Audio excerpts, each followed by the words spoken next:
Hello and welcome to the show. Oh, that was right. This is Werewolf the podcast, and this is episode 101. I'm your host, Wil the Werewolf, and we're going to crack on with a new series. We're looking at Fen's story. So as we move on into the hundreds of episodes, we will look at Little Fen's little past. Sorry, I'm just saying that to annoy him. Fen, as you might well know, is my wolf soul at present. He's been around for 1,000 years or more, so we can have a little journey into his own history. You may or may not know that the werewolf tribe came about in the Ural Mountains of Russia during an extra severe winter. A tribe of people and a pack of wolves were about to expire when a pact was made between them, the wolves and people. The wolves gave away their souls to the people who could then be wolves or wolfmen at will. This was when the posits were formed. They are separate entities that look like sort of caricatures of wolves to those that can see them. They're invisible to all but the werewolves themselves and some mystical people or madfuckers in other cases. I suppose those may be the same thing. Who knows? The posits can roam free of the humans but I suppose, like we imagine ghosts in the modern day having no physical presence. They can pass through material things like walls and, the usual ghosty bollocks. They communicate telepathically with the werewolves and each other and can wander off and watch Buffy, like Fen, my posit, does. He loves that show for some reason. I don't really get it.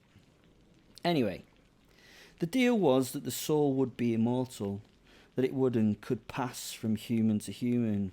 If it wanted to leave that human, it could. If the human died, then the soul would find another. Fen had passed through many people's lives, but had been bound with only 5. We've heard of his first partner, Gennady, a man of the first tribe. We've heard about Gennady's broken heart and the eventual self-exile from the tribe. Fen and Gennady left and moved away west from his tribe, and you've probably heard about it in other episodes. I suppose episode 79 is where we followed Gennady and his run from love. So let us listen to a tale from my posit partner's past. Before we start, this is a big thanks to all the support the podcast has had.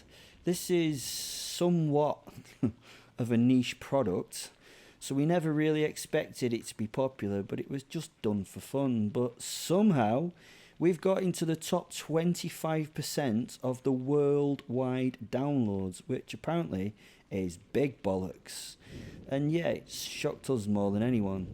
Thanks. I don't really know what to say, and it's making me sort of worry about the humans that are out there. There are links in the description to social media and things. I'm most contactable through Twitter, to be honest, for those looking to speak to me personally. So, anyway, after the general housekeeping duties and the thanks, let us look into Fenrir's history. And I really don't know why he has a North of England accent, but he really does.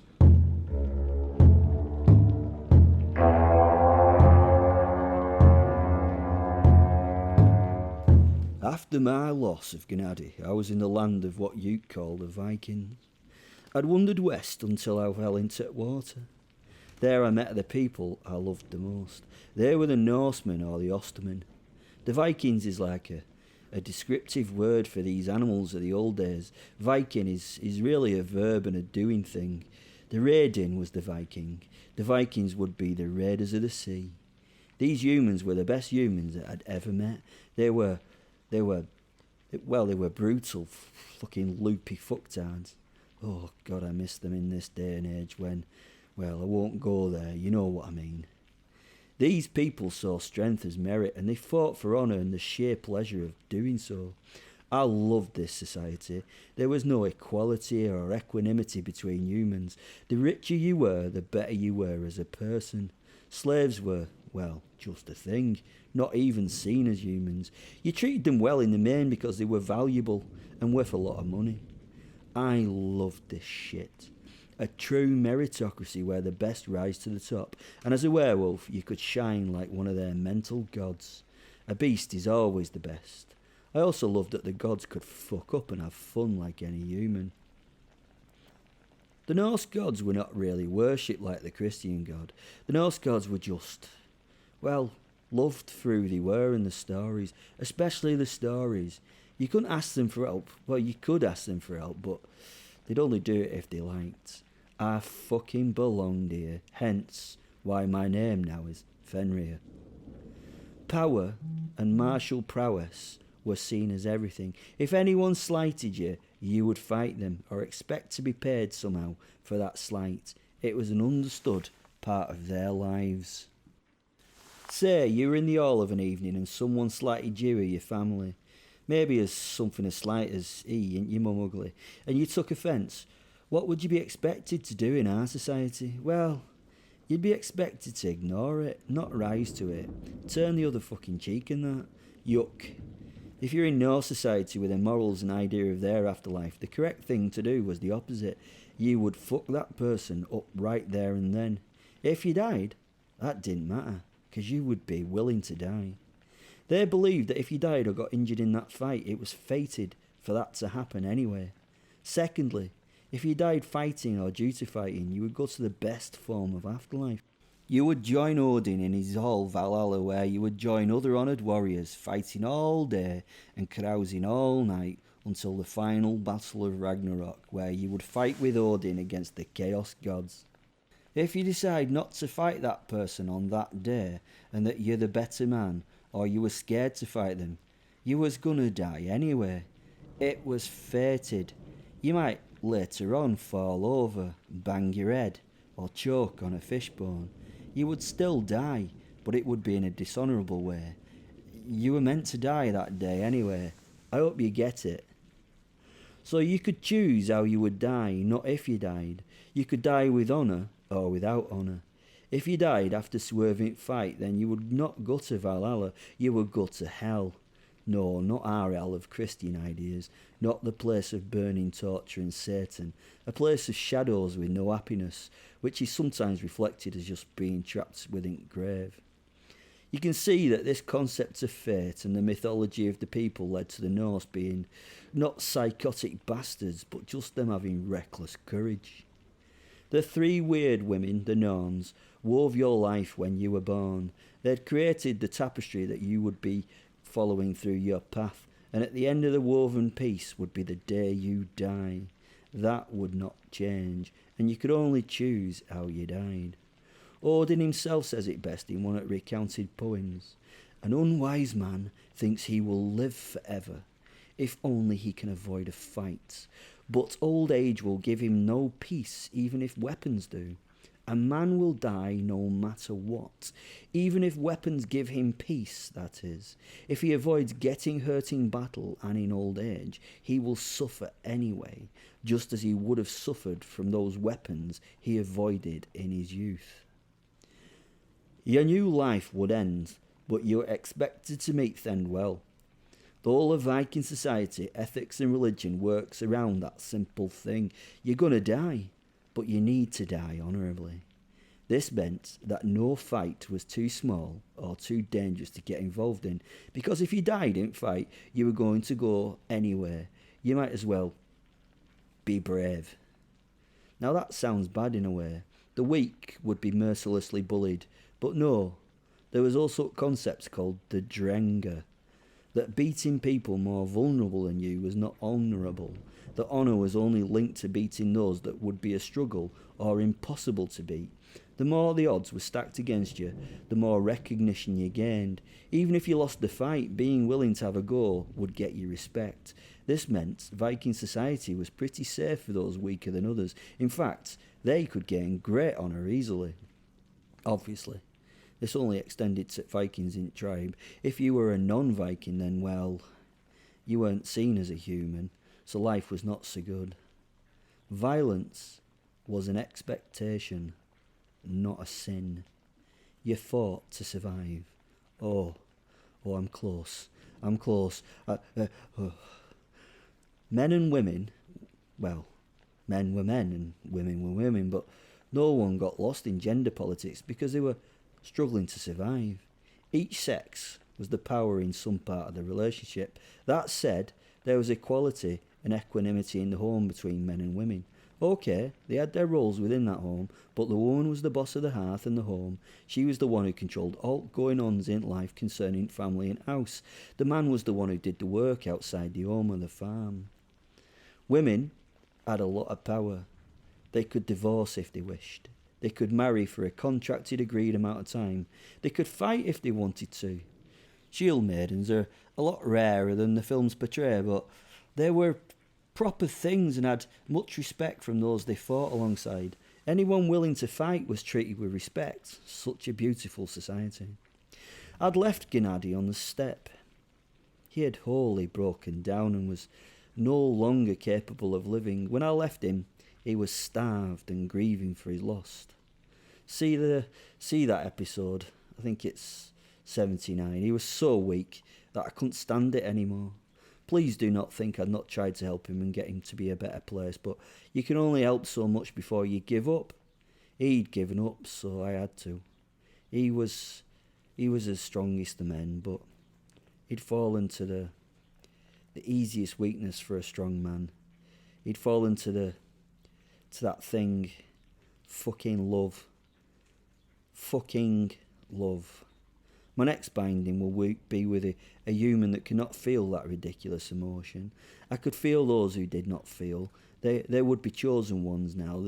These days they call them psychopaths or sociopaths or both if you're lucky. If you use proper mental health language, they're called like antisocial personality disorder or something now. But I just call them nutters.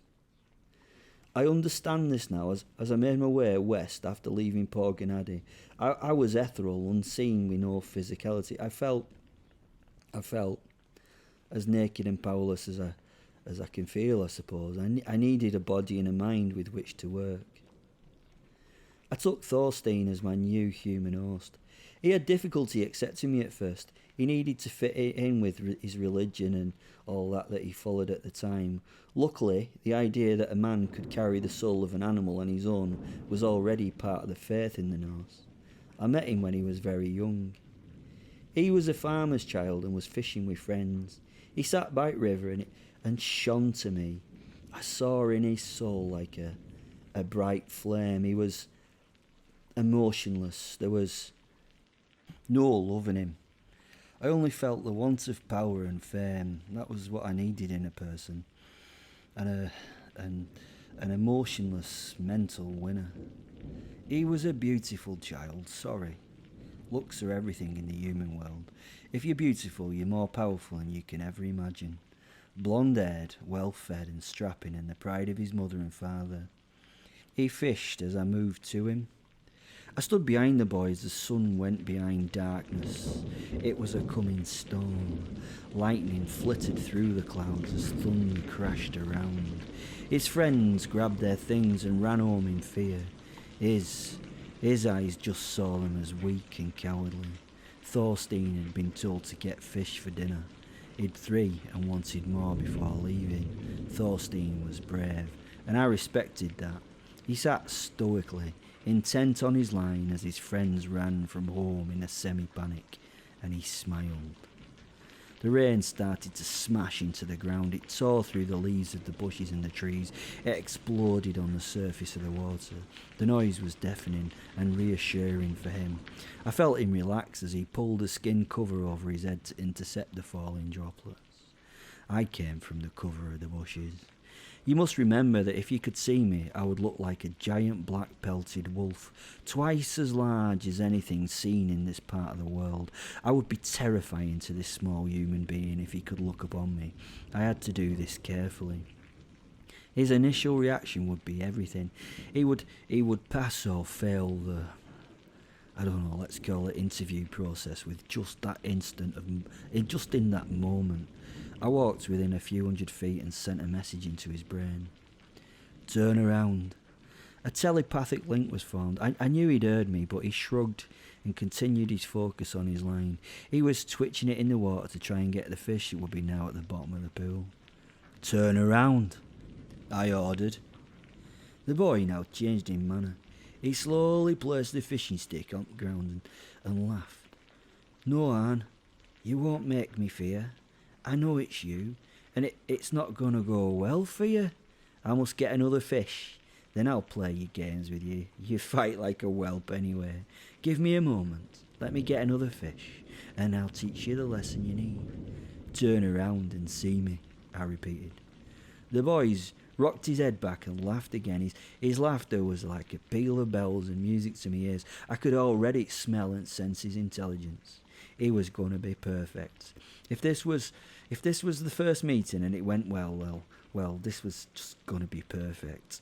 There were so many that had break at first meeting. I'd failed to fit with 9 others on my journeys. This would be the moment that would be the first significant test. There was something more to this creature before me. He was more than human. Bonding with this one and continuing my journey would be an honour. He now shrugged off his cover and stood with his back to me. He was giggling. I will turn when I'm ready. I hope your fists are hardened and your head ready to be swollen. He rolled up his shirt sleeves as he got slick with rain and he shook water from his arms. Are you ready for me, Anne? He turned and tilted his head for battle. His fists were balled and he was happy about the distraction. He did not expect to see me standing there. He didn't flinch. His eyes met mine and he froze. There was a brief look of confusion, a quick look of concern, but not fear. The little monster smiled. The little bastard thought he might be able to take the 8-foot wolf in front of him. His eyes moved quickly to his kit on the floor and the knife's handle that was visible there. I followed his eyes, and then as he lifted them to mine, I shook my head, and the little fucker smiled again. I loved this kid. He had my heart already and he was still going to go for the knife to rip mine out of my body. You think you're going to get there before me, don't you, boy? I sent to his mind. Confusion flashed across the boy's face. He had just heard me, or he'd heard something. He had no idea what the fuck was going on right now. He relaxed a little and maintained eye contact as he opened and closed his fists. There was a moment of silence.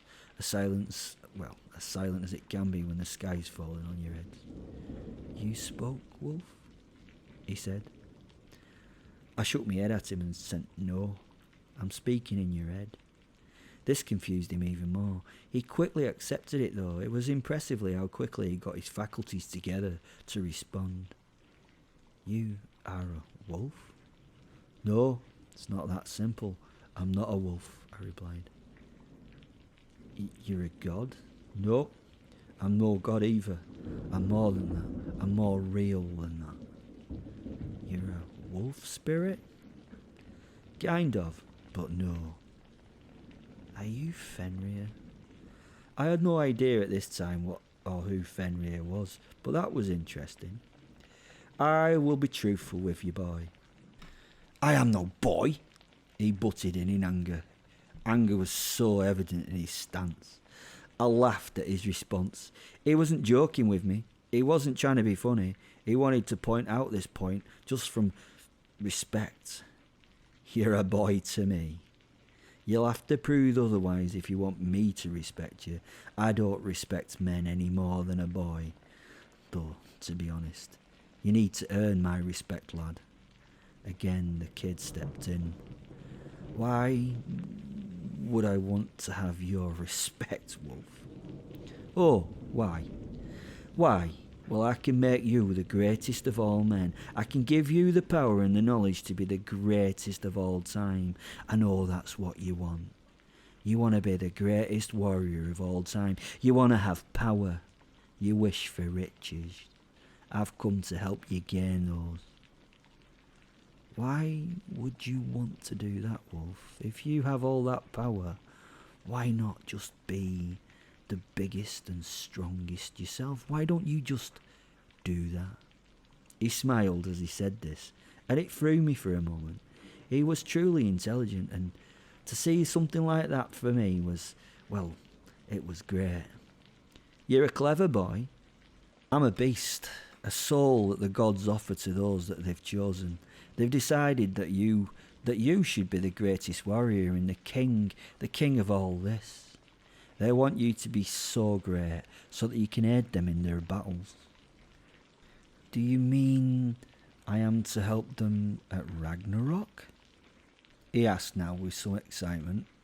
I had no idea what Ragnarok was, so I had to be a little devious in me questioning. What do you know of that, boy? Tell me what you know, I asked. He paused and gave me an intense and quizzical look. This was amazing. Most people freak the fuck out when they have a telepathic wolf talking to them. They think that they've gone nuts or something. This kid, he was asking me questions. After some time he nodded and the water ran from his nose to the ground. Ragnarok. Ragnarok is the last day of the gods. They will fight the chaos gods. They will fight the chaos gods and they will lose.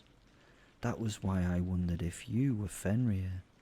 He is the great giant wolf. But I know he is tied at the base of the world tree with a sword through his jaws until the end of days. The wolf Fenrir will eat the sun and kill the All-Father Odin. That was why I wondered if you were Fenrir. But why would Fenrir want me to be the best of warriors? Why would he want me to fight against him on that day? I need worthy opponents. I want to fight only best.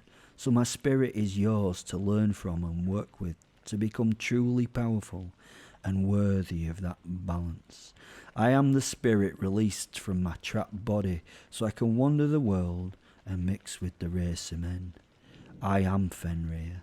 I can combine with you and make you unstoppable. How does that sound to you? The boy was silent for some time. I could almost smell him thinking. That sounds good. But how do I know you're not tricking me? You are the son of Loki after all, he asked. Are you ready for proof? I asked. He nodded and I tore into him as we transformed into the werewolf. The rain had stopped and he peered into the water before him now. He studied and moved to check if what he saw was really him. A giant black werewolf. Amber eyes. Darkness personified. Once satisfied, he found me in his mind, and we laughed together uncontrollably, the perfect combination. So this is the story of how I became Fenrir Wolfsoul. He was one of the greatest warriors that has ever lived, and he has parts in many sagas, parts that are not normally attributed to him. So here we start, the new series, Viking Wolf, but Viking Wolf as it should have fucking been. Thanks for listening, everyone. Again, we're now looking at Fenrir's other lives. If you enjoy this shit, support me. If you don't enjoy this shit, sorry. Life sometimes is hard, as I know. Love you all. Bye.